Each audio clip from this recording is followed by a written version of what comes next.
BlackBusters. What's cracking with the family? This is BlackBusters, the best movie review podcast in the world. In the world, Craig. In the world, Craig. In the world, Craig. Yes, sir. I'm your host, Big John. This is my co-host. I'm Brother Tone today. Brother Tone. Brother Tone today. Yes, indeed. Yeah, we here today. We here today, man. And I'm excited. Mm-hmm. You know why I'm excited, bruh? I know why. I got a brother here, man. Yes, I got the guest, the illustrious, the phenomenal, the star-studded just by himself, the man of the hour and the minute and the second and the year. Brother, what's good? Hey. What's up, bro? Man. What an intro, man. Hey, man. Hey, this laid is it on thick on that one. That was good. Bro, it's well deserved, bro. Yeah. It's well deserved. Yeah. If you just know the guy, you know that it's well deserved for sure. Thank you, man. Absolutely, brother, man. I thank you for blessing the podcast, sir. Man, thank you guys for having me. I've been a fan of yours forever. Still ain't been in the sketch yet. Hey. Got sick last time. Yeah. But one time I finally get to do it. I got sick, man. Yeah. I was so hot. It's all good. How you feel now? I feel great. Okay, cool. So we're gonna run it back, and this time Yes. it'll happen. But now I had a nice role for you, brother. I know. And I promise you, as we wrote it, I was like, he's gonna be able to kill this from your energy, the way you bring your performances to life. I knew that character. His name was Henry. It was going to do well. However, we had to recast, unfortunately. But it's all good. It's so like I said, man. I feel like this is going to be the next. Our first project is going to be the first of many. You know what I'm saying? Yes. That's the goal. Yes, absolutely. I feel like such a big shot because, it's like I get to hang with celebrities every time I'm with you, right? Man. Like, because you're doing your thing and then like your network of people, Yes, like sir. phenomenal, like creative, like storytellers Yes, sir. with following. So I could just, I kind of feel cool. I feel like the little homie. Man. Oh no, I feel like the little That's homie, the big homie Tone, man. Hanging out on the weekend. Like Yes, they man. let me smoke reefers and drink beer. Reefers and tweeds, the tweeds and reefers. Yeah, I'm smoking beaties with beaties. Man, that was a progression. Yeah. That's how you started off. I started off with beaties. Beaties, me too, bro. Which leads to today's show. Man, hilarious, dope. Yeah, speaking of beaties and tweeds and reefers, we are going to review the movie Dope. And I'm going to do a little something different. We're going to review Dope also, but I can't just have you just break down the film. I have to get some history on you, bro, Okay. and some information on you, Okay. if you don't mind. Absolutely. Bruh, just like Dope, of course, starring Shameik Moore, who did a great job. Phenomenal job. I don't know if that's the first time I've seen him, but that's to me, that was his. I feel like that's one of the first times we've his seen breakout him. film, Yeah. and he murdered it. Especially seeing how his career has progressed to what he's doing now. Oh yeah. Him to go back and look at Malcolm. This dude's a monster. Yeah. His Real growth. Real growth. Real growth, real comfortability. Man, Yeah. All the all way that. around. Yes, sir. The range. Yeah. The range. So, man, what's good, man? What's up, brother? Yes, sir, man. Filmmaker, actor, writer. You could throw all the other ones on there as well. Yeah. I'll leave it there. I know you do so much more, bro. Yeah. But what else would you, jack of all trades, I believe, if you ask me. Yeah. For sure. I'll let you take it away. Yeah, no, I kind of, you covered all the bases that I do. I mean, I'm an editor as well. Yes, sir. I'm kind of like your one-stop shop for any production. Right. If I need to play a role, I could play it from PA all the way to script soup. I handle everything from pre-production to post-production if I need to do it myself. But I surround myself with like people that are great at what they do. Yes, sir. And I think that's the key to being a great producer, like finding people that have a passion for their specific craft. I grew up in Japan. Boom. Went to film school and just try to, I've just been trying to figure it out. And so as a filmmaker, I've grown a lot over the years from, being super arrogant, which is like, I know how to do it. Like, it's weird when you start out as a filmmaker and you kind of have skill sets already inside of you. You have this arrogance and, where I'm at now is a more kind of grounded, humble state in terms of a filmmaker because I did everything just off pure talent and intuition. And now where I'm at as a filmmaker, like really studying and being a student of the game and the craft and having appreciation for everything. I kind of had this approach where I didn't look at other people's things. You know, I was like, I don't want to steal anybody's idea. I just want to do it myself. And that's kind of like a double-edged sword, because I can be in rooms with great filmmakers, but I don't have anything to say besides the work that I've done. Right. And, you know, now I've been on the journey of, you know, studying everyone else's stuff. And I'm like, oh yeah, I can have an actual conversation about this film, and I can respect the filmmaker that takes from films of the past, you know, all the way back into the 20s and 30s. You know, you see those little nuances inside of it, and like, oh wow, this is a great filmmaker, because they did the homework. So yeah, man. You know, that's where I'm at now. I love it, bro. You said you grew up in Japan. Yeah. Did you find the love for film there in Japan? You know, I think I've always had a love for film, but I really wanted to be in front of the camera. That was like the first thing. I was like, yo, I got to figure out how to be in front of the camera. So I went through so many different waves of trying to, you know, work at Disney, to be a Power Ranger, to try to be a character in the park, to being on radio, and just feeling like, you know, this isn't enough. So when I finally went to film school, I was like, you know what, I'm gonna be an editor, and I'll do that, and then I'll get in front of the camera. But I saw how much that work that was, and I was like, no, I'm gonna be a director. So I started out with photography, and these things just kind of took off fairly quickly for me, with photography and filmmaking. And it wasn't until Vine, when I really, you know, got in front of the camera and really just started like turning up. No, Vine. Everyone knows what Vine is. That's when I first saw you. On Vine many years ago. That's crazy how Vine is not even. It progressed into so many other things, but things evolved. Just Vine, the way you did it, along with the team you was with and the different people that you work with. I never got on. I got on Vine, but I never was able to really focus and hone the team around it, because you had a team. Yeah. And that I always stress that now. Like in this game, you can't, if you don't have a team, it's going to be very difficult to pull off the type of content we like to do, which is narrative and storytelling. You can get on the camera and vent and be funny and be a personality, but one thing about narrative is you got to have a team. You can't do it by yourself. Yep.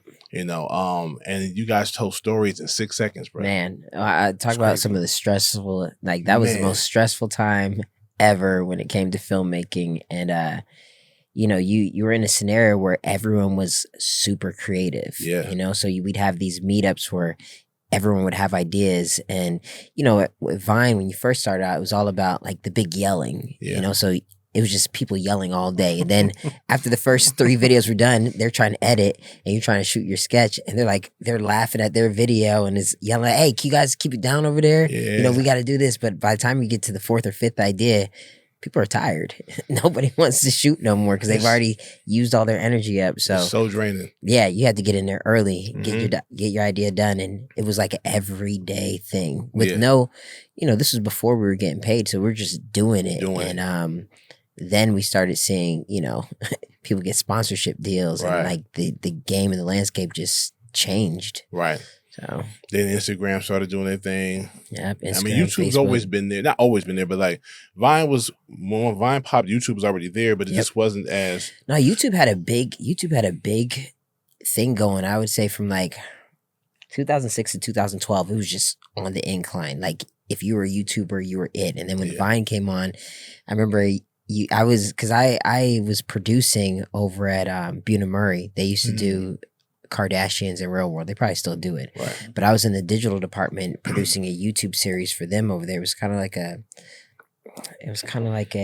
just a talk show, essentially, of current topics, current news. And so what ended up happening was they were like, hey, Wes, we want to start doing Vines as well. We need you to link with the YouTubers that you've made connections with. And so I was already within that community because I already knew them. And so I was just filming their videos, and they were like, Wes, you're funny. You should do this too. I was like, guys, I'm trying to direct television and movies. I'm not about to do this. Right. And then in a month, they started getting 1 million followers. And I was like, oh, I'm about to start creating these videos. And it took like a year, 2 years for anything to actually happen, because my videos and my comedy is just different, you know? You know, because I grew up where I grew up, I didn't relate to just how things were done in America. You know, in New York, I try to have a New York accent. When I was in Texas, I try to have a Texas accent. In Florida, I try to have a Southern accent. Like Right. I found myself, really trying to find my voice. And it wasn't until Vine was over, maybe the last 6 months of it is when I found my voice. Mhm. And I transferred that over to Facebook, and that's when things Well, really started booming. But Yeah. it's very similar. That's why I relate to the character in Dope, yeah. a lot, Yeah. It's about, acceptance, Right. essentially, to me. Boom. That coming of age story, I relate to it a lot because I grew up Black, but in like a melting pot of all these different cultures, Mhm. So when I come to the States, it's a culture shock. It's a Right. culture shock, trying to fit in and trying to be, like Yeah. my accents were terrible because I didn't have one. I was, Right. I was trying to Trying fit to in with people. people. But yeah, that's why I relate. When to did you this come over character. to the States? So I moved to Japan in 3rd grade, and I left my senior year of high school. Oh, Yeah, that's a huge Yeah. culture shock. Jeepers, Yeah. bro. Yeah. So you saying you left your in senior year? You had to come to the States to the go to high States. school. Yeah, and that was terrifying in itself because I was playing sports and like niggas was big. Yeah. I was like, right. like what the hell? I'm Right. Like running the track. LeBron James. Man, over it's in crazy. Japan. And this nigga, yeah, I was fast. And you moved to who? You moved to what state? I moved to North Carolina. Oh, the South. Yeah, they're very fast. From Japan to the South. Yeah. Yep. They huge. Yep. So Yeah, I man. lived so many different places, but that was like a big jump. I didn't want to leave, and so now I'm here, and I'm just like, how am I gonna make it out here? I had to learn how to drive on the other side of the road. Yeah. Like there were so many different Yeah. things. It's a big culture shock. But that's a story in itself, bro. But Oh, that yeah. actually just builds character. Mhm. It makes you force yourself to you. It's not even force yourself to be out your comfort zone. You out your comfort zone as soon as you touch down. Your comfort Exactly. zone is not even here. Yeah. Yep. So that's crazy, bro. But here, I mean, you got to make a movie about it one day. You know Oh what yeah, I'm saying? I'm already. That's what Oh, yeah, I'm writing. I'm not surprised. Hence, I kind of think that going back to Dope, I feel like it was directed by I don't want to butcher the name, but Rick Famuyiwa. I think I'm sure it's Nigerian Rick or something like that. Famuyiwa. Famuyiwa. I want to say Famuyiwa. Famuyiwa. I Even think though it so. says YI, but we're gonna still pronounce it. Maybe U. it's silent. Oh, Famu. It might be for sure. Famuyiwa. Rick. Yes. If I say it anymore, I'm gonna say it like you. Okay, yeah. You said once, we gonna, yeah. But I would love to meet him one day, bro. Absolutely. I like the movie for sure. The movie that stands out the most for me from him is The Wood. Mhm. That's something Yeah. very. You talked about influence. Yeah. Influences. I love his love for Inglewood. Oh yeah. I love Yeah. it. I love his love for Inglewood, and I Yeah. love how his love for Inglewood evolves as he gets better as a director. Yeah. Right? Yeah. Like The Wood is a great love letter Yeah. to Inglewood, right? Right. But by the time we get to Dope, Uh-huh. to me he's so much better as a director. Mhm. Right? Like you Yeah. can see where he's taking chances. Yeah. You can see where he's in total control of the beats and everything. Right. Yeah. But Right. still loving Inglewood. Yeah, it's and still, Inglewood, you know, for sure. a ode to the city. It's still very West Coast for sure. For sure. I'm gonna say something to that in a minute, but I want to just give the people an understanding of what the movie's about. It's about a young man named Malcolm. He's a young high school senior, and he lives in Inglewood. He lives in the bottoms. He lives in the hood, but he is not hood. He is he understands that he's a geek. He calls himself a geek. Him and his friends are geeks. They love 90s hip hop. This is most movie was made in 2015. Mm-hmm. So I'm assuming it's probably made to date. Like it's 2015 when this movie is supposed to be. Yeah. And he's probably 17, 18. Senior. Yeah. Senior. So Interviewing for college. yeah, you know. so he was Mhm. born in probably 99 Mhm. and he loves Ice Cube, he loves Ice-T, he loves hip hop from the Yeah. early 90s all through the 90s. Yeah. And so him and his friends, and but then again he has like a rock group Mhm. Yep. Named You know, Oreo. named Oreo. A rock group named Oreo, but he lives in the hood, West Coast dude, loves hip hop, but it's 90s is before his time hip hop, Yeah. and he loves rock music. Yeah. So him and his band live in New York, in Inglewood, and they go to like a hood school that have metal detectors. Yeah. With my Yeah. man Stacy. Stacy. they had a good That was little a callback. great, that Great was a callback. great Yeah. callback. Great Because multiverse. That's very Inglewood common. multiverse. The guy, a lot of the security guards and our janitors that Mhm. worked at my high school are former hood gangbangers. guys. Yeah. So when the hood dudes pull up to the campus, they know and respect the janitor or the security guard. Hence, he chased the dude down that was trying to take his shoes. Mm-hmm. He defended young Malcolm for not getting the shoes taken. He got one shoe took. Yeah. But Stacy got in there and did what Stacy does best. It's an interesting theory off a comment that you just made about Malcolm being from the hood but not hood. Yeah. So I was thinking about that, right? Yep. And I was thinking about him as a character, but he knows everything about his hood. Yep. Oh, yeah. Right? Like he knows what block belongs to what set. He knows what time of day they slanging. Yeah. So it's almost kind of like he is just as much hood as everybody else because he knows his surroundings. He knows how to survive in his surroundings. Right. He's just a different cut, a different version, of a hood character. And I would say this, and I've always called myself hood. I'm not a gangster. I never grew up that way. I grew up hood. I grew up around all the gangsters. I just never joined a gang. So I'm a hood dude, and that's for sure. But I'm not a gangster. So I would say he is a hood dude because there's different types of hood guys. Yep. Yeah. I'm saying, like you said, born and raised there. His whole family, even the Indian partner that was rocking with him, they ride their bikes to school there and forth. They know the whole landscape. Right. It's just they're not street dudes. They're not and that's the big difference. And that's the dope thing about just Black people in general. We're so multi-layered. We're so multi-layered. Like growing up in Japan and coming here, like I said, it was a culture shock. And at first, I felt like, I wasn't accepted. I don't think I wasn't accepted. Like I was cool with everyone, but I wasn't comfortable in my own skin because I felt like I needed to be like what I saw on TV and movies. And like when I moved to the States, I went through just all Black films, like films I never had access to because I grew up with just 3 channels. Like in Japan, you had 1 American, 2 Japanese. That was it on the base. And I needed to find these films, and I found myself going down the rabbit hole of Beef DVDs, Paper Soldiers, all those. I just had to bootleg ones. My grandma's living in New York, and I'm just like devouring it. I'm like, okay, this is how I got the name What's Good. I was into Dipset, and I was like, this is what I need to be like. That just wasn't me. You know what I mean? And they're just layers to it. I've always been a nerd. Right. I've always been into like anime and cartoons, and when my friends got into sports in 9th grade, I'm like, when y'all niggas learn all this shit? They had all the stats. I was like, wait, y'all ain't trying to watch Dragon Ball? That was me. So, looking at Malcolm, I'm like, oh, I get it. I get it all the way through. Man. And you weren't alone in that. Like I've met some blunt smoking Negroes that love Dragon Ball Z. Right? Like, there's this whole counterculture, I think, of Black geekdom, Black nerddom that exists. Oh, yeah. The blurs are loud it's now. It's legit. The Black nerds. And now it's loud. But even then, like, it was undercurrent, right? Like, anime was hard to find. Yeah. But if you were into it, you were into it. And you kind of found your tribe. Yeah.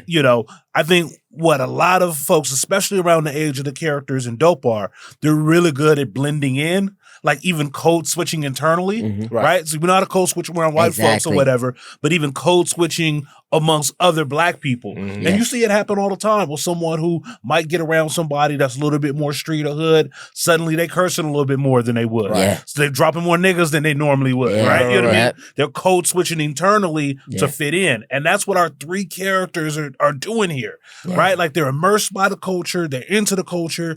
They're trying to fit in. They found their own tribe, but they're also into stuff that like everybody in high school is in. They're trying to get laid. Right. Yeah. Like, they're trying to, wear whatever they think is the flyest gear. Exactly. Trying to survive. Yeah. I love the fact that you said what you said about this. Initially, you trying to fit in, and you had to find yourself. Yeah. Because that's important. A lot of people, I love people who love them. Yeah. And are comfortable with them. I got a close friend of mine, another filmmaker. He's a writer. We met in college. His freshman year, my sophomore year. He's from Crenshaw. He went to Crenshaw High School. He's from South Central. He's born in St. Louis, raised out here in South Central, and lived down the street from the school. So he lived in the hood. He grew up there. And his favorite show is 90210. Yeah.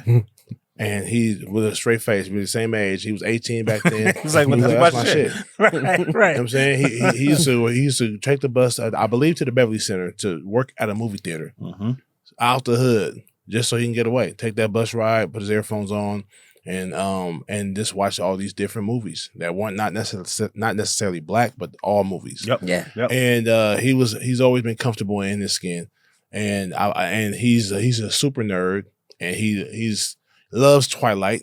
He's the only black grown man I know that loves Twilight. And he read all the books, he watched all the films, has them all. And to this day, he was like, oh yeah, it was a great movie, a great sequence of films. Hey, he's not ashamed of it. Yeah. I love him for that. And me and him are so different. Like, he's not athletic. I was a football player, but we had one thing in common: we loved film. And me and my brothers to this day. But I love the fact that he was from where he's from and has no doubt and he's so confident in who he is. And you laugh at him or not, that's what he loves. I think that's the goal in life, is to, find that comfortability within yourself. And, whenever I have kids, like, that's something that I think that I'll instill in them because, it was, when you're growing up, you're influenced by your peers. There's your parents and then your peers. Your peers have like a heavy influence on you. Big facts. And then you're confused. You're like, maybe I should be like this. All right, I'm going to take a little bit of this. I'm going to take a little bit of that. But like, there's something internally that ego inside you that you have to really address. And so what did you guys think after hearing both of your comments, about your friend and your response? What do you think the pull was between ASAP Rocky's character and Malcolm? Let me say this first and foremost. I want to say something about it was very West Coast. It was very West Coast, which is why ASAP Rocky shouldn't have been in that film. Yeah, that was a big throw. That threw me off. Yeah, when I went to he was good in it saw though. It. Oh, he can act. Yeah, he was good. But I know he's a Harlem dude from New York, and you can hear it too. Yeah, you know what I'm saying. So the way he was wearing his rag, way I was like, yeah, that's super. That's not. And I'm a stickler for like West Coast casting and I think everybody should be in a certain way. Like I don't think you would have Big Ja come and play a New York dude. You know what I'm saying? Unless it was just like a different type of character. I have to give you an example. Like, well, you had Tyga right there. Yeah, but see, Tyga should have. Yeah, I feel like at that point they just casted the popular guys at the time. Yeah, they needed a big name. You know what I'm saying? Yeah, you gotta like, even Tyga. I didn't really feel his scene. You know what I'm saying? I didn't believe him at all. It's true. His acting wasn't strong, but ASAP's was. Yeah, ASAP's was very strong. What's his name? Vince Staples should have played Tyga's character. Yeah. He was more comfortable. Vince Staples was legit. Yeah. Tyga, I didn't really Vince feel. was having fun. He's always having fun. He looked comfortable. But I think ASAP did a good job, for sure. Yeah. But I would have casted him. I wouldn't have casted him for a West Coast, LA, Inglewood drug dealer guy. Nah. Right. Nah. But so it took me out of it. That's one of my critiques in that little area. But he did a good job. So he didn't make me hate the film because of that. But I was more like, Yeah. And it could that role could have been somebody else's for sure. Right. You know what I'm saying? But he was popular. Yeah. And he can act, but like he either needed to work on his accent or something. But like you can hear a New York dude, you know what I'm saying? I never had a problem with it, honestly. You know what I was thinking about? I was thinking about Lakeith and like how he probably would never do a role like that ever again. Never again. Never. Yeah, at that point he was like happy to do that role. But now I mean he's a Cali boy. He's from Victorville, I believe. And he had the look, of course, and he did a good enough job. He did a good enough job. Yeah. So I'm okay with that. Yeah. I don't think Zoe would take the role. No. Again. No. It's he got them at the right time. Yeah. Oh yeah. Big time. And her, she's a girl that went to like, I don't see her as a girl that dropped out of high school. Yeah. Unless she had a baby. Like I'm just breaking it down. Like a woman like her, a young woman like her went to Hamilton, Westchester, and or Laces. Yeah. And is already going to college. She was a good student but she was like, her character development was a little she's just this girl who she's taking her GED now. I'm assuming she's maybe a year or two older than him. Maybe she's 20 and he's 18. She's 19 and he's 17 or something. But he didn't, but her not having a GED and no child. Like usually that's kind of what happens. I was doing good in school and I got pregnant. Now I'm working. You know, I got to go back and get my GED. But there was no reason for her just to be out there. Exactly. You know, that was one of my and I love this movie. Yes, I really love this movie. So let me just preface that. But the one thing that I thought about, and I was like wondering if I should even have this thought, like if this was a real response, to be a hood movie in Inglewood, I was oddly uncomfortable with them using nigga because it didn't feel authentic to any of these characters or actors, right? Like, you know, like I know Zoe is not a hood girl, right? Like I know she's not from there. So for her to use it flippantly, like feels like, that's not authentic for you, right? Yeah. Like, you know, the Hispanic cat, and you know, as a part of the crew, using it, just everybody is dropping in bombs in this movie. And there was a part of it that felt like, I don't know, like it took away from me because I knew I was looking at actors playing Inglewood types. Right. And at that point, I'm like, nobody is from Inglewood. You know, nobody from this movie is in Inglewood. Malcolm was. And I believed him saying it. Mm-hmm. And I believed even Diggy, the girl, the lesbian homegirl. Yeah, she was legit. Yeah. She wasn't playing with the white boy saying it. Yeah. Right. Yeah. And, you know, they did have a part where his name is Jib.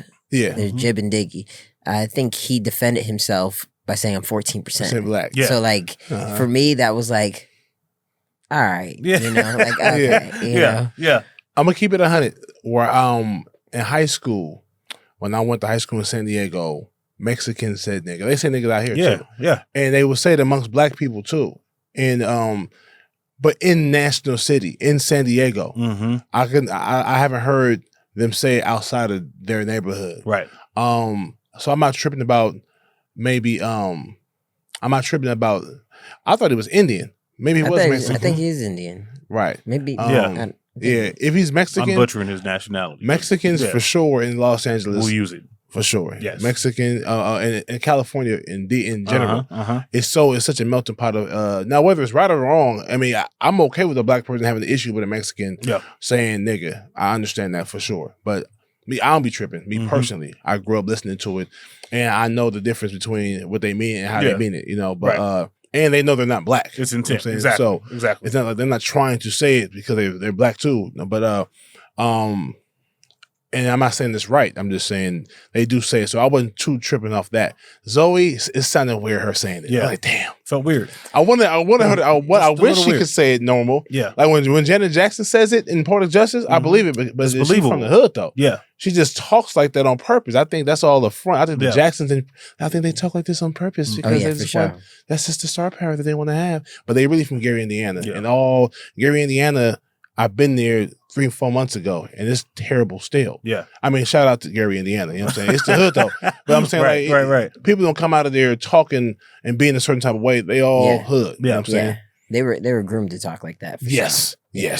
And so, Zoe, I think she did a decent job. She did a good job. I didn't really feel the connection, though. Yeah. You know what I'm saying? Like, she was on him from jump. Yeah, like she was on him from jump. It's a little bit romanticized. I'll go if you go to the party. Like, this dude, you just called him a little kid. Yeah, you just called him a little kid because he was running errands back and forth. I get it. I get it. I did that too. But the thing is, I was a little kid when it happened. Yeah. I remember being 12, and the big homie from the told me to go knock on Candace's door and tell her to come down the street. Yeah, I'm 12. She's 19. You know he had a charm to him. Yeah, I get that too. He had a charm to him. Yeah. And I love his progression now. How his confidence became. He was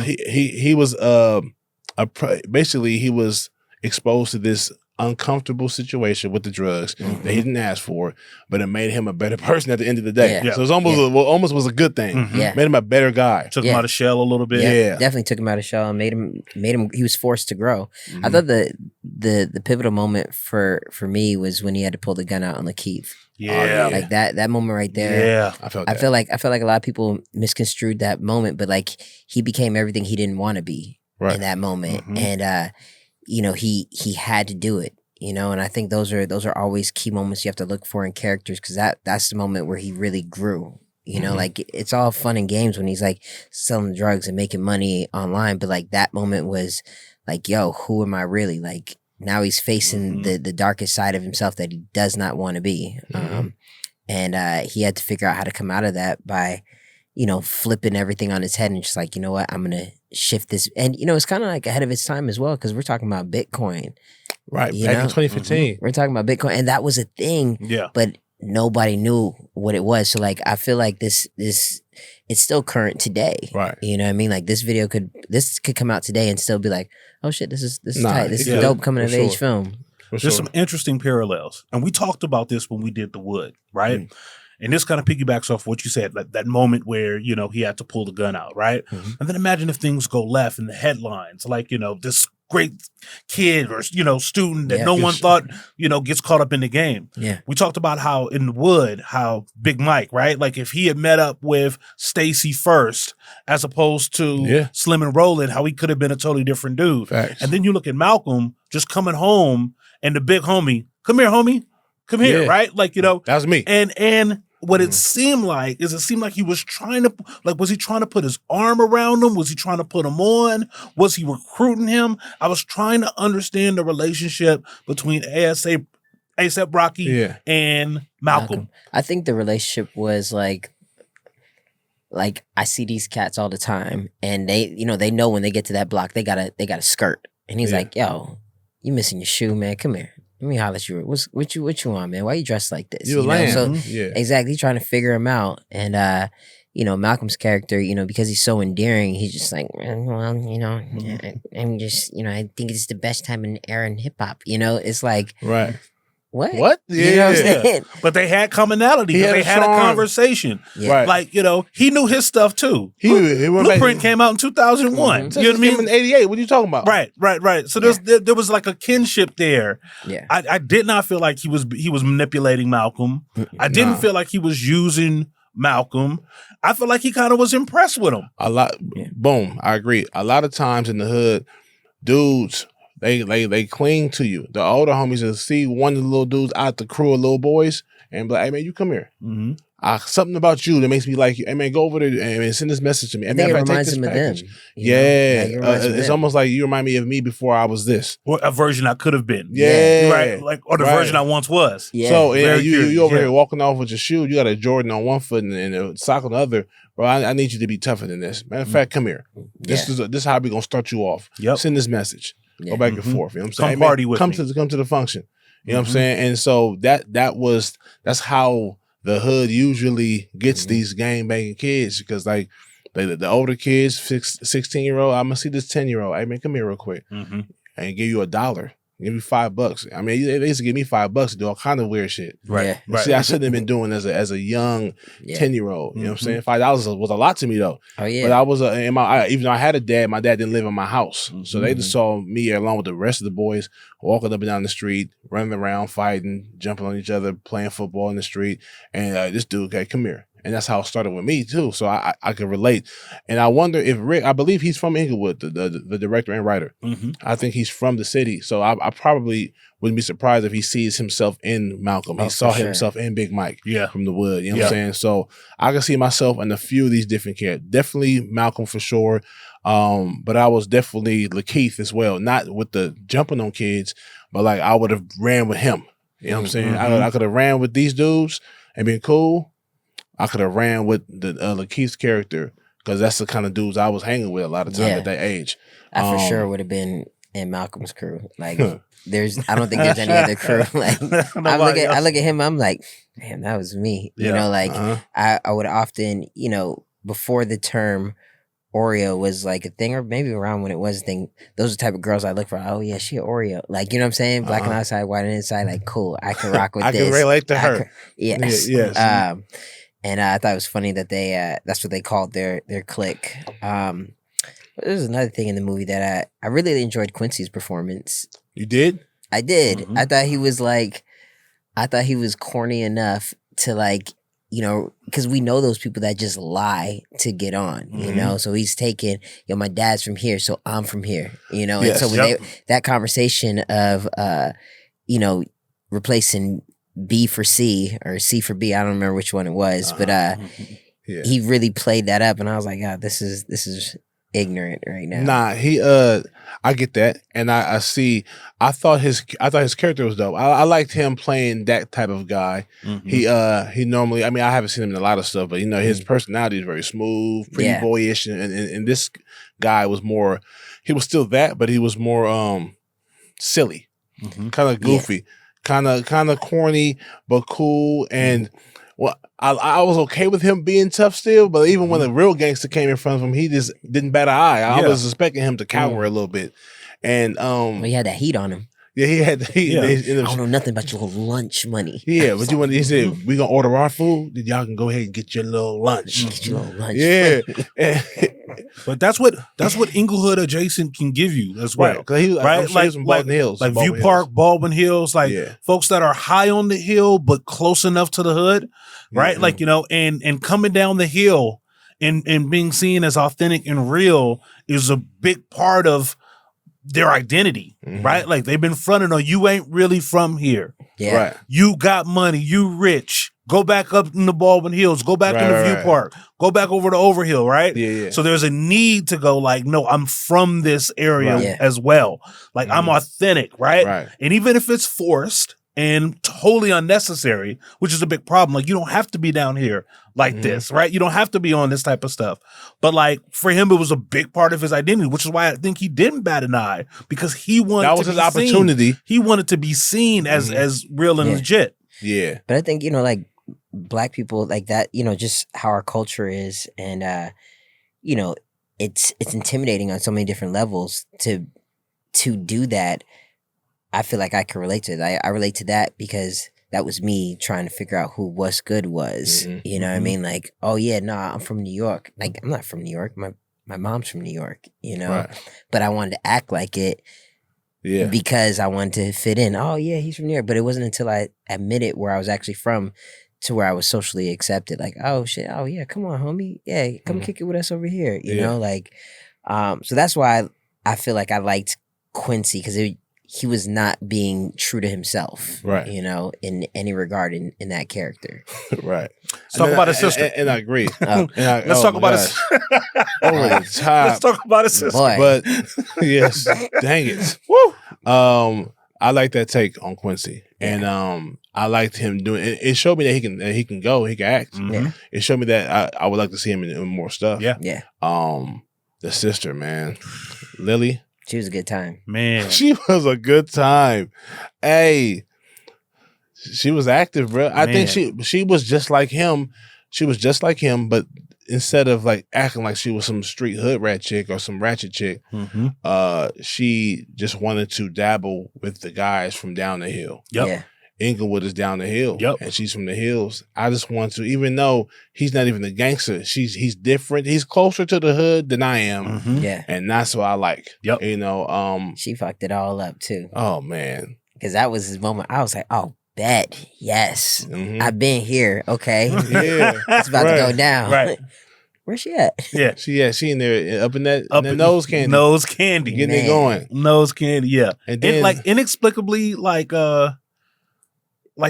overly sexual, overly sexual, like super vixen with her brother being there too. Yeah, just super and vixen. He was just ignoring her. Yeah. He was ignoring like when he's at the door, y'all want to come in, and they look to the side, and she just dropped her. I was like, yes, of course. Even Diggy or Diggs. Even look on her face. There was a moment where she almost broke.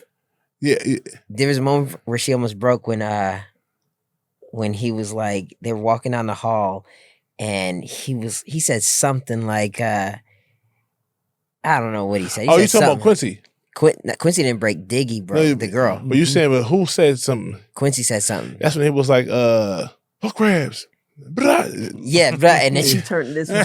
Yeah. I know she was cracking up. Yeah, I was like, that's the only take they got. To the right.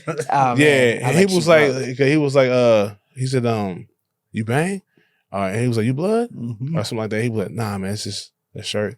He said, but you represent the set, right? Bull crabs. And then she looked that way. Yeah, I seen that.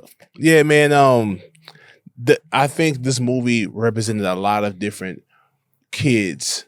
I would say Black kids, but even with the a lot of times you'll see an Indian dude, an Asian kid grow up in Inglewood and sound just like a black kid over the phone, fully Asian, fully Korean, but his mom or dad owned a store. They were forced to go to these same schools as these black kids because their parents owned a liquor store inside the neighborhood. Yeah. I've seen that several times. So him being there, sometimes I think that when I see a black film especially, sometimes I think that the producers, they force a non-black character into a world. And I'm like, okay, this to try to get non-black viewers, non-black seats in the movie theaters. And I don't like that. It throws me off. I don't think this was the case for that. Because in Inglewood right now, I know a dude. I met a guy, I shot a sketch with him years ago. He's Korean. You talk to him on the phone, you would think you're talking to a black dude. Yep. And his name is like something such Nguyen. I forget his name, but like he's full out Korean. But he was a foster kid. He was born, I think, in California, but raised in Inglewood with a black family, with black foster parents. You know what I'm saying? So he don't know nothing else. He knows he's Asian. He knows he's Korean. And so even his I think his wife his girl is Filipino. So his son is like Filipino and Korean. Yeah. So it's not like he has to go try to find a black girl. No. But he says I've dated everybody. He says, but he's just a Korean kid boy that was raised up here from like 5 years old to like 30 something. Yeah. I mean, I think it's wholly possible to be culturally black. Right. Like even if you're not racially black, to be an authentic, culturally, affiliated, black, person. Right. And so you see a lot of that. I mean, you see a lot of that in Atlanta. Yeah. Right? A lot of the Asian community in Atlanta, just like legit, like completely legit. It's interesting though, talking about these two movies, talking about Dope, talking about The Wood, but then also bringing in Insecure. Of all of these three film projects, which one do you think feels the most authentic to Inglewood? Right? Or is that even like a question worth asking? I think the real question is, because I'm not from Inglewood. I don't know. The only thing I know about Inglewood is the films that I see, like honestly. And I think this goes back to what we were saying earlier about black people being multi-layered. And, this Oreo like black person has always been scared to just be vocal about who they were because they felt they were supposed to be a specific way based on the films that we've seen, based on the environment that we're in. But like, honestly, like people are people and people like different shit. Now it's, it's been elevated and everyone's being vocal about it. Right. And like you have hood dudes and hood women that still talk the way they want to talk, but then they can be into this other stuff. So I enjoy just kind of like this voice of blurredism coming to life. I gravitate towards it, and films and shows like that, I'm like, damn, this wasn't around before. Finally, I get it. I appreciate it too. I the Blurred, I love that. Black Nerd.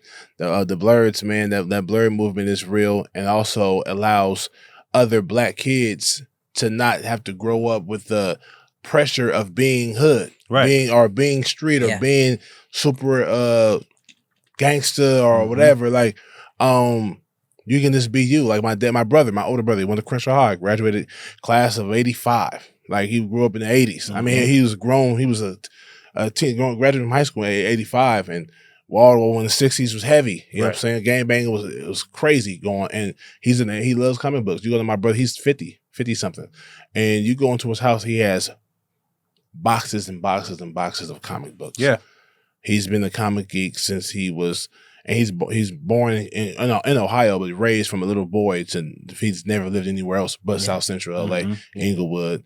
You know what I'm saying? And he's all his homies is from somewhere. You know what I'm saying? And he's a geek. But he's a real nigga. He's a real one. Nigga. I have appreciation for just us on all the levels. Like I wish I had, just kind of like that hood in me for certain things. I would, but like I wear it on my skin. Like I'm black, so I don't need to be like that. But sometimes I'd be like, Hey, nigga, what's up, nigga? But bro, I promise you, it's enough of us out here. Yeah. And when you first told me that, I think I came to your crib and we was chilling, man, and you showed me like one of your films, and then we went outside to walk your dog, and you told me you was from Japan. This whole time, I did not know that. I'm thinking you was from somewhere from the South or the East Coast or something like that. I said Japan. Oh. I kind of understand your comedy now. Not that it's Asian based or nothing like that, but like just like what you're into, the type of stuff you do. Like I watch your page, I'm like, oh, that makes sense, bro. I believe that's phenomenal. I think it's dope as fuck. Try not to cuss as much. I think it's dope as hell that you are a black man raised in Japan. You know what I'm saying? Thank you. I think.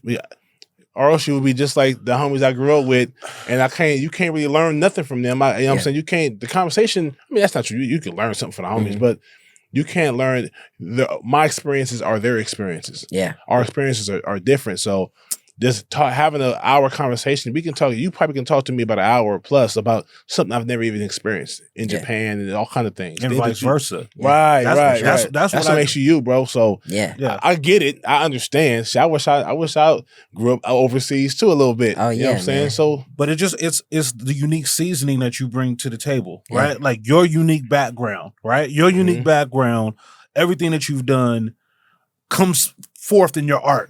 Yeah. Right? Your unique background and all the things that you've done. And what's great about that is that like now we've got like creative film. That's why I'm such a huge Jordan Peele fan. Yes. Because like I want to see more black science fiction. Right. Like I want to see, more black horror. Exactly. I want to see us go into more genres of film than what we've traditionally done. Yeah. We're really good at comedy. Right. We're really good at rom-com. Right. We're really good at trauma, right? I like to see us be sillier more. I like to see us be, in a science fiction world. And that's what Dope was to me. Dope to me was a director being fun and light, even with a tough subject, right? And so this movie feels breezy. It feels fun. It feels light, but it also feels authentic. Right? And that's a filmmaker taking their unique background and creating art and opportunity, based upon that. So that's what's so cool. That's what's so cool about this film. And then all of the like great work that's being done and like shared across the gram and TikTok and otherwise. Yeah. I think Brother Rick, I'm gonna say it again, Famuyiwa. I think so. Yeah. Boom, here we go. I think him being from Inglewood and making the wood. And then I think the wood might have been 99, either between 98 and 2000. I was in high school during that time. And now, 2015, you were talking about a decade and a half later. You know what I'm saying? I think when I first knew the wood, that Dope was coming out, I was expecting the wood, but better. So I'm going to keep it 100. When I first watched Dope, I was like, okay, it was cool, but it wasn't the wood, though. Yeah. But it wasn't supposed to be. Right. I think it was another story told by a young boy. This is basically Mike. Malcolm is Mike. Yeah. But now instead of Mike middle school. Instead of 1999, it's 2015. It's 15 years later, and this is the type of stuff that he has to go into. One thing that's consistent is the hood. The Bloods are still out there in Inglewood, heavy. Even in it's 2023 now, the Bloods is heavy in Inglewood for sure. So that's one thing that's constant, and what's different about him is he's into punk rock.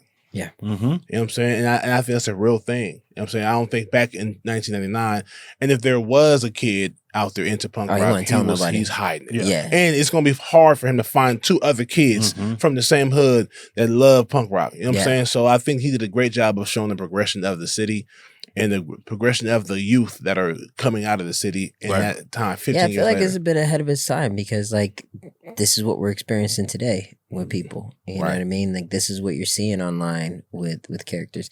I feel like if Rick didn't make this film, I'd have made it. As you should. I feel for sure. Because, like, just from the beginning, just the opening image, the tape deck, the posters, the messy room, kid getting ready in some Jordans. Like, I'm like, oh yeah, this has all the vibes of some shit that I would want to do. Right. Right. That's dope. And me knowing you, I could definitely see you as Malcolm. And I also see you as the young man that could rise to the challenge. Because I think Mike and him were both not the popular kid in the hood, but they had the most heart. Yeah. Yeah. And because you saw Slim and Roland kind of like cower when Stacey came in. Yeah. They all three were scared, but he fought for what he fought. I mean, to defend himself, this guy here went over there. Hey, come over here and do this, do that. Hey, man, come to the Red El Camino right now. Yeah. All right. As opposed to just running home and he stood in his face. They faced the challenge. So that's what I'm saying. Like, so I get the charm, and maybe that's what old girl saw in him. Maybe, you know what I'm saying? I wish they would have gave. I wish they would have fleshed that story out a bit more, because it just ends on Six Flags. You don't even get the kiss. You know, they only had I want to say they had maybe 4 moments together at the club, when he's sitting in the car with her, helping her with the homework. Six Flags, right? You know, I feel like those are the only moments. Give me 1 or 2 more. He ran into her in an unexpected place. Like he was in the record store, you know what I mean? And she happened to be in a record store, and they both had to be looking at the same genre of music. Right. Like one more thread. Something that makes her look at him like, he's not just a little kid. Yeah. He's shy, he's quiet. But, you know, give me a scene to make me feel like she would flirt with him a little bit. She would save him a dance. It was pretty confusing, because, you know, when they were she was like, "You're gonna ask me to dance," and they kind of have a moment. Then ASAP comes over, and she just kind of, it's not like, why you gotta treat him like that? She just giggles and goes with ASAP.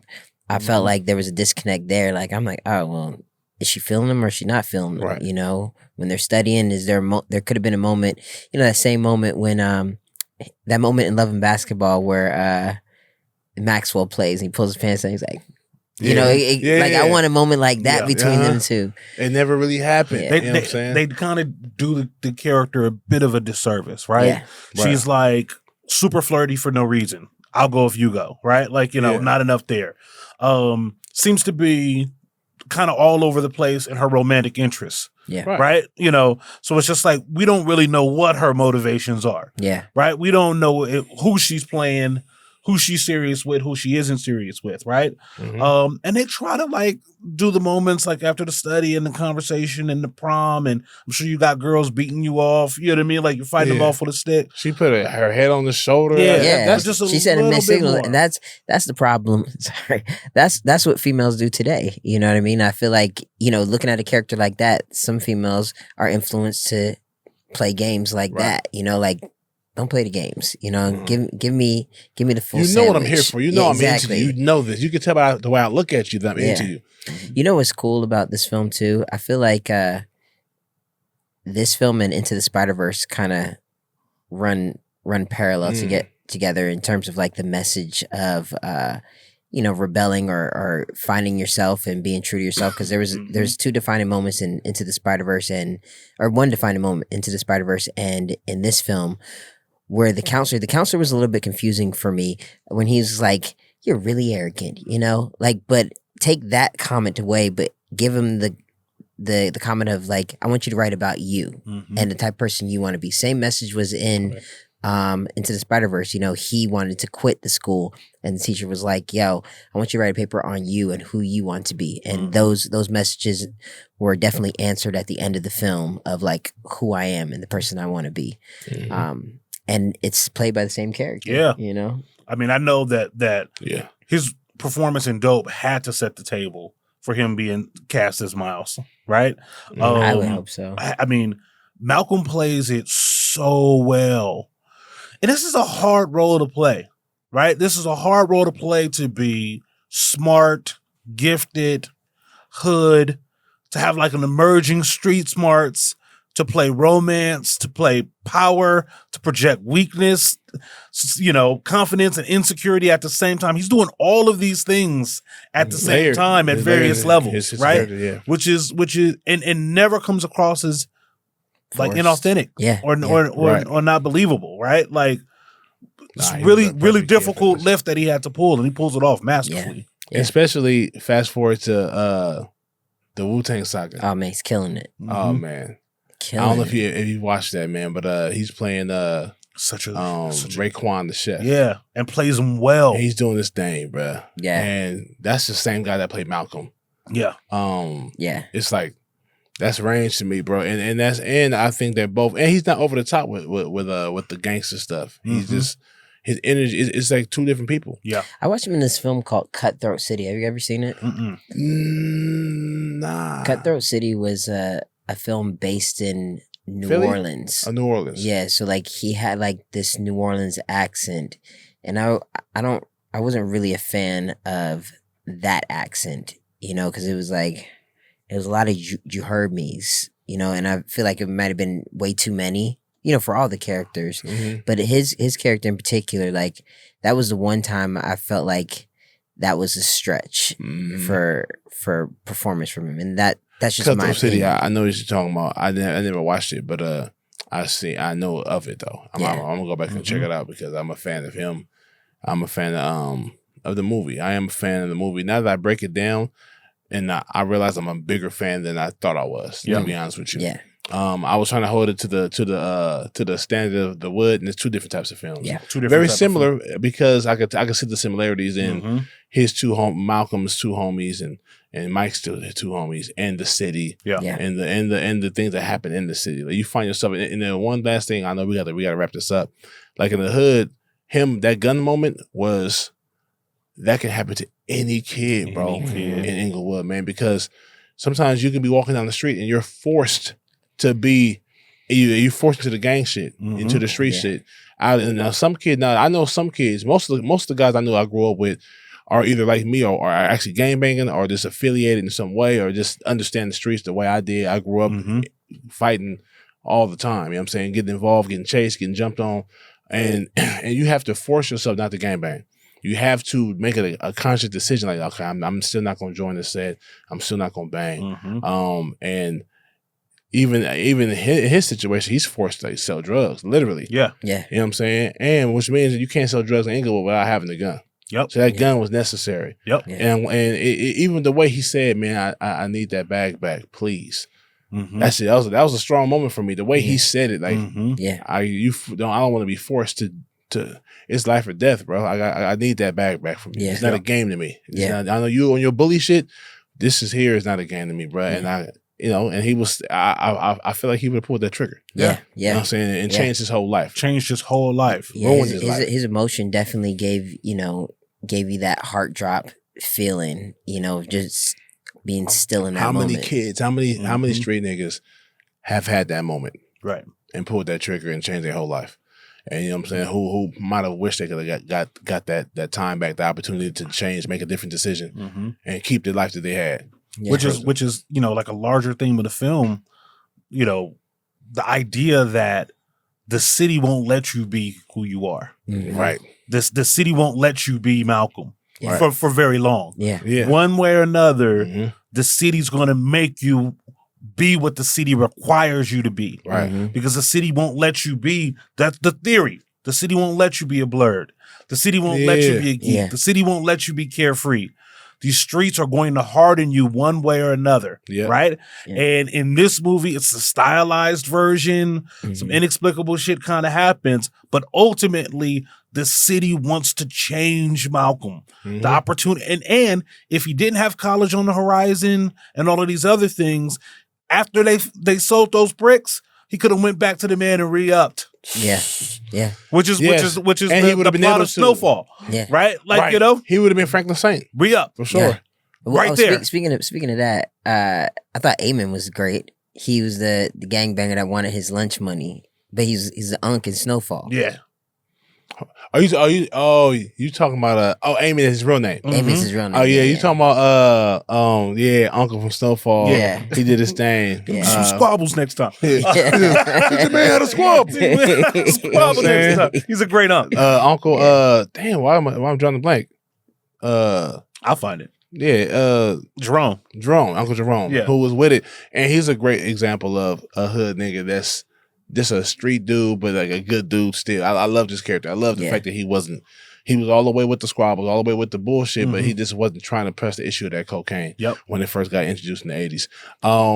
Get into some awards. Get into some award seasons. Okay. All right. So we're gonna hand out MVP for Dope. This can be character, performance, soundtrack, whatever it is. What's the most valuable part of this film, Dope, for you?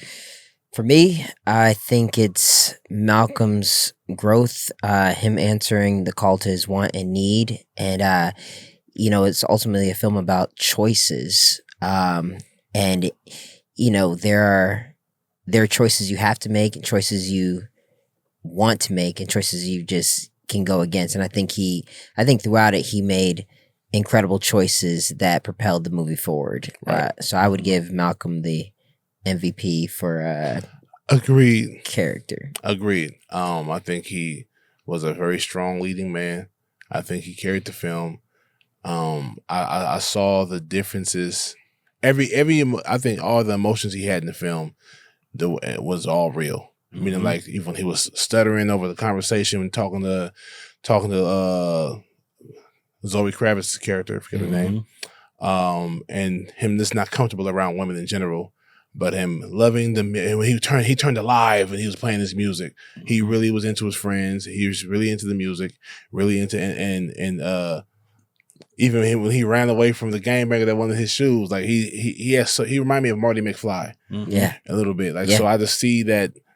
I saw him bring that character to life. Like, I would love to see that character again. Yeah, you know what I'm saying? Yeah, for sure. So even though we'll never probably get that, but he just I don't know. You never, I may right now. You never know what's good. You never know. You know what I'm saying? My MVP is the director, Rick. Okay. I love when films play with the timeline. Add narration, fast forward, rewind back, call back in the Easter eggs that you missed. Like I love when directors play with the movie like that. And so for this, because of the playful nature of it and all the different things, to me it makes it a fun movie. And it makes me like I'm really happy this movie got made. Right. Without all of that stuff, this movie is like fresh. Right? Like, it's like fresh. Any other kind of like coming of age, dope boy kind of movie. Yeah. But it's all the fun elements that they add, the lights and all of the stuff that like, really make it pop. So that's I think my director. That definitely makes it special. And I feel like, when a filmmaker can do that, they understand the medium. Yes. And it's meant to be played with like that. Like Edgar Wright's a good example of someone that does stuff like that. So LVP, least valuable player in the film. The guy that was showing him the fake bag and the real bag. Oh, Cap G. I didn't like that scene. I at first I thought I liked that scene, and when I rewatched it back, I didn't like it. I said, "What's going on?" Yeah, took too long. Was you real or was you fake? Yeah. I was like, "Who is this kid, and why they let him do that?" Or he might have did what they asked. I didn't believe it. Then he told him to punch him, and he punched him, and he went and got a gun and came back just to get him the hard drive. Just to get put the gun in the bag. But at first he just came out like he was about to use it. You know what I'm saying? Yeah. I know what it was for. It was to set up that like if Malcolm will do what needs to be done. Yeah. So like maybe the scene with the gun, like those two scenes are tethered together to be like he will do what it takes. Right. But it could have been. It was like, I didn't believe the guy. Yeah, I didn't believe the guy. He had a good look, but his acting was. He's a rapper. Is he? Yeah. He's a rapper. I didn't believe the test. That like we're going to do all of this over a bag. You got 5 seconds to see what bag is in the real. face. Yeah, it's ridiculous. Yeah. And then not do nothing to him after he punched you. Like you don't even know this dude. That punch didn't even look like it hurt. Right. There was no blood. No blood. No, exactly. And he did this. Yeah, it was just a bad scene in my opinion, and the acting was bad. So that guy. I'm like, yeah. Dang. Overacting award. Him. Yeah, you get your overacting award along with him for sure. Even though he's such a small character, so I guess I should probably think of another one. For me, it's Lily. Oh yeah, I'm sorry. There we go. Yes, Lily gets the overacting award for me.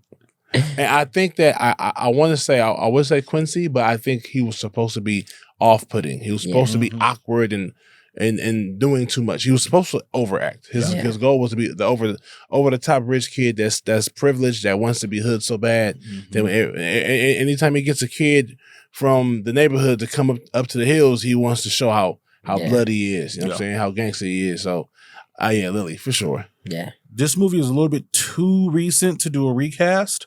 So I'll skip the recast and maybe we go right into the fists. Okay. Right? On a scale of 1 Black Fist to 5 Black Fists, 5 Black Fists being an all-time classic, Ja, how do you rate this movie? Ooh.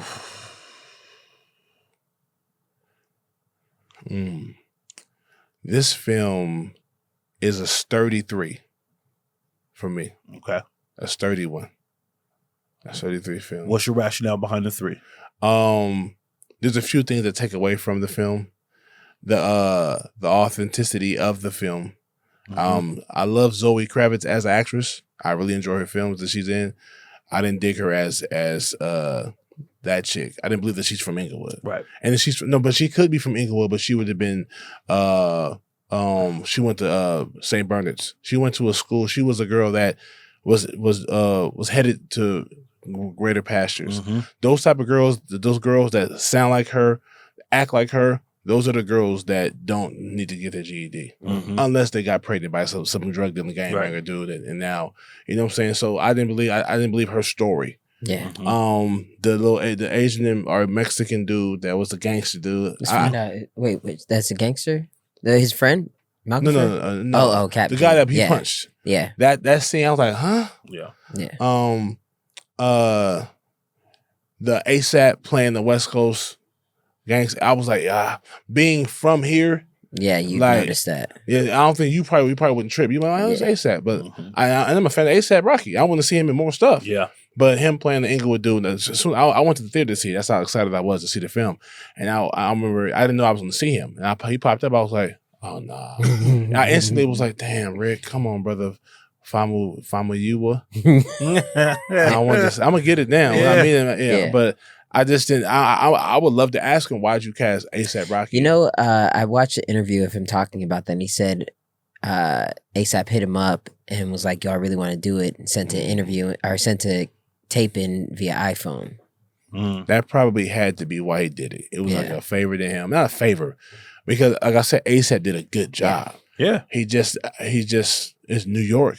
Yeah, I think if this movie was called Dope and it was in New York, I think he would be perfect for that character. Yeah, I think he reminds me of a real Harlem nigga for sure. Yeah. You know what I'm saying? But like not an Inglewood nigga. Yeah, I mean, I think like Vince Staples should have played that guy. The movie could have did for his career what it's done for other actors other rappers turned actors, right? Like it was a good look for him. Yeah, he did well in it. If he had a little bit more screen time, I think we might have seen him get more opportunities to act. But I thought he was just spot on. I think he was good. Yeah. What about the scene? I'm sorry, real quick. The answer to the scene before the guys came in and killed and shot Tyga. Like that conversation. Yeah. I was like, what am I watching? That's the writer being a little bit too cute. Yeah. I think Tyga was doing a lot. I don't think Vince would have been a good replacement for ASAP's role though. I get it. He looks a little too young, and he's a little bit too funny. Yeah, he was like too funny. Yeah. You know. I feel you. I might have jumped the gun on that one. I liked him in the movie, but he wouldn't have been Dom's character. Dom should have been somebody else. In my opinion, Vince could be a comedic superstar if he wanted it. Oh yeah, he's funny. To me, I find him he's a ball of talent. Like there are certain people that are just naturally funny, and to me, like he's naturally funny. But I think he shies away from fame. Yeah, you see how even what he does with his music, but to me, like he's got a whole movie career lined up for him. I think when he finds it, he's gonna be out. I think he will find it. Yeah, I think he will be a guy. There's authenticity to him. His him. interviews crack me up. Yeah, because he just keeps it so 100. Yeah, and he's smart behind it. He's very intelligent. I dig him for sure. What's your rating? How many Black Fists do you give Dope? I gotta go with Ja. I think I'd give it a 3.5. But everything you said is what did it for me. I definitely wish they closed the loop with Zoe. I wish they did something different with her, gave her a little bit more backstory that felt a little bit believable. And I feel like when we're looking at a character and our hero, we want him to get that kiss, that moment, and it was just kind of like, you can go to Six Flags with me, and it's like, what? Mm-hmm. We holding hands only. Right. Yeah, that's my take on it. I loved his friends. I thought they were really cool. Mm-hmm.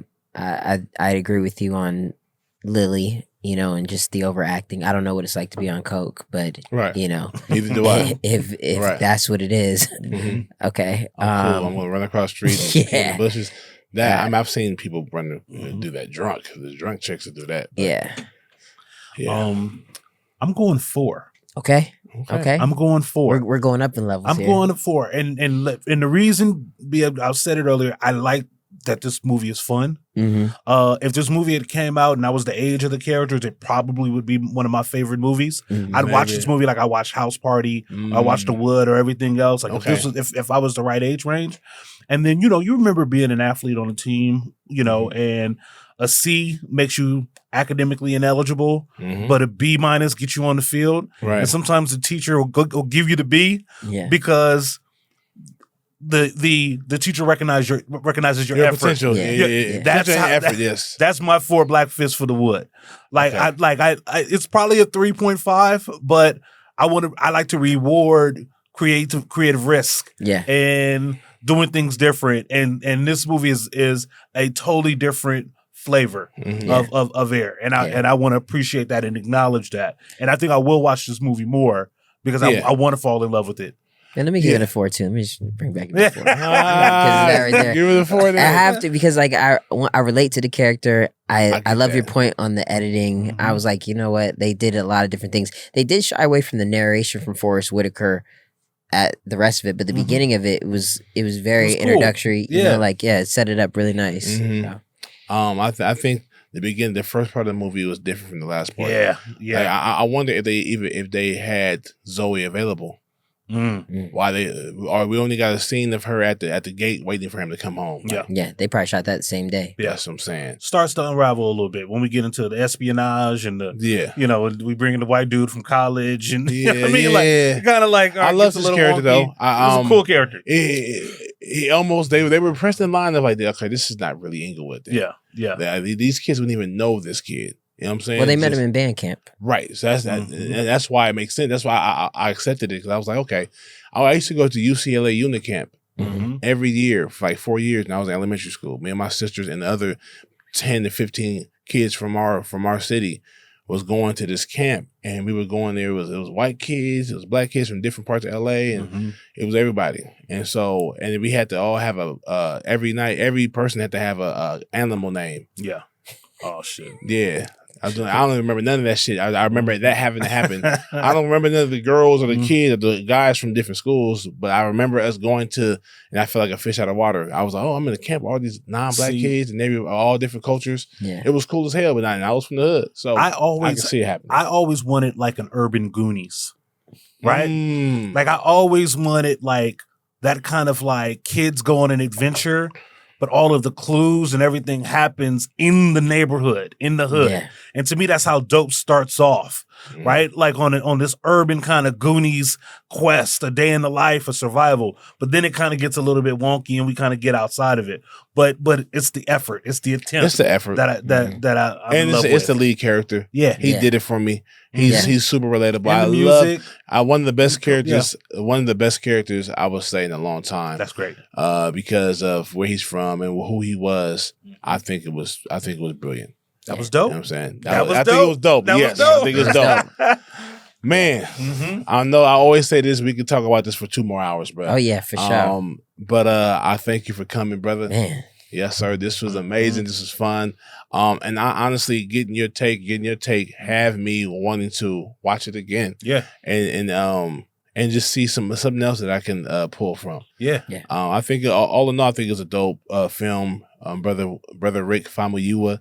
It's getting better every time. Yeah, every time you get better. I'm working on it. Every time the vibes ain't fucking with you, you're doing good. Thank you so much, bro. I think he's a dope director. Would love to meet him one day. So he's for sure leveled up, man. Yeah. He's on the Mandalorian now. Executive producer on Mandalorian. I watched the first season of that. You like that? I did. Yeah, this is the way. I have spoken. Yeah. My boy Quill, man. That's my favorite character. I love that. God rest his peace. God rest in peace. But nah, man. What's good? Thank you for showing up, bro. Tapping in. Thank you. And I love that. I wanted to talk to you more about you. Yeah. And maybe you come on the show again. I'd love to. I love what you guys are doing here. It's good to see you guys, brothers, breaking down films. This is my favorite medium, and you guys are very knowledgeable, so I love it. Thank you so much, bro. Yeah. Thank you, man. That's our time, y'all. Catch us next week, or next time, I should say, on BlackBusters. I'm your host, Big Ja, along with Brother Tone. Brother Tone. Yes, sir. Our special guest, What's Good? Tap in with us next time, man. Love life, be good or be good at it. To the max. Pew.